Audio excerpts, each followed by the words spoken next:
नमस्कार। स्पर्श बाय भारती में आप सभी का एक बार फिर से हार्दिक स्वागत है। बहुत समय पश्चात एक बार फिर से आप सभी के समक्ष प्रस्तुत हूँ एक छोटी सी नई कहानी लेकर। आशा है ये क्रम इसी प्रकार बना रहेगा। तो आइए सुनते हैं एक नई कहानी। इस कहानी का शीर्षक है मित्रता का महत्व। एक राजा ने पड़ोसी राज्य की राजकुमारी से विवाह किया। 7 दिन के बाद राजा ने रानी से पूछा कि मेरा राज्य कैसा है। रानी ने कहा, आपके राज्य में मित्रता का कोई मोल नहीं। हमारे राज्य में प्राण देकर भी मित्रता निभाई जाती है। दूसरे ही दिन वेश बदलकर राजा अपने साथ कुछ सेवकों को लेकर ससुर के राज्य में पहुंचे। धर्मशाला में जाकर ठहरे। वहाँ के व्यवस्थापक से कहा कि मैं एक व्यापारी हूँ, दूर से आया हूँ, यहाँ पर 7 दिन रहूँगा। एक कमरे में स्वयं ठहरे, दूसरे में उनके सेवक रुके। रात्रि में विश्राम किया। सुबह उठकर बाहर घूमने गए। एक छोटे व्यापारी की दुकान पर गए। उससे जाकर कहा, हे मित्र, चावल कैसे दिए? शक्कर क्या भाव है? उस व्यापारी ने एक चावल की, एक शक्कर की 2 पोटली बांधकर राजा के सामने रख दी। राजा ने पूछा, कितने रुपए हुए? उस व्यापारी ने कहा, आपने मुझे मित्र कहा है, मित्र से हम रुपए नहीं लेते। राजा ने बहुत आग्रह किया, किंतु व्यापारी ने रुपए नहीं लिए। राजा उस नगर के बगीचे में घूमने गए। बगीचे के बाहर अनेक भाषाओं में लिखा हुआ था कि एक फल तोड़ने पर 1000 रुपये जुर्माना देना होगा। राजा ने बगीचा देखा, बड़ा सुंदर था। उन्होंने जानबूझकर एक फल तोड़ा। तुरंत ही उनको पकड़ लिया गया। 1000 रुपये मांगे गए।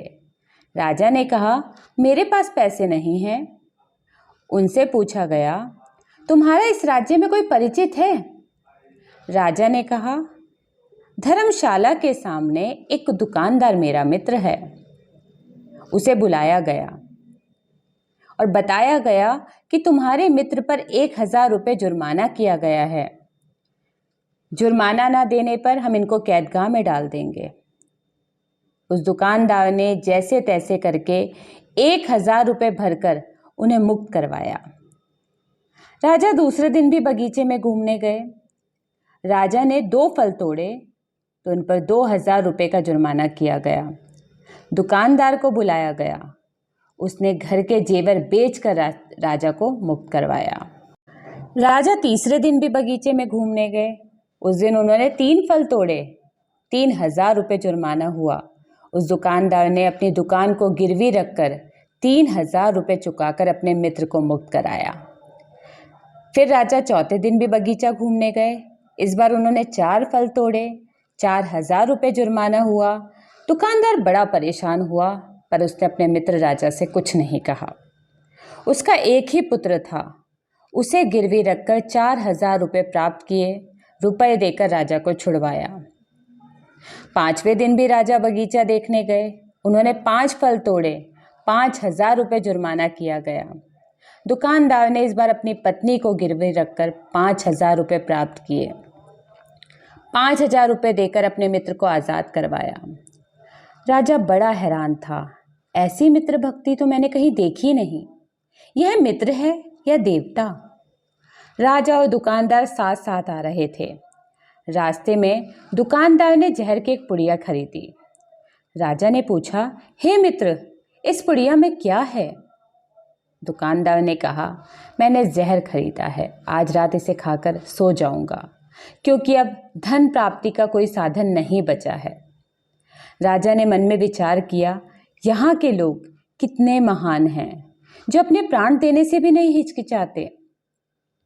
राजा ने उस जहर की पुड़िया को दुकानदार के हाथ से छीनकर फेंक दिया।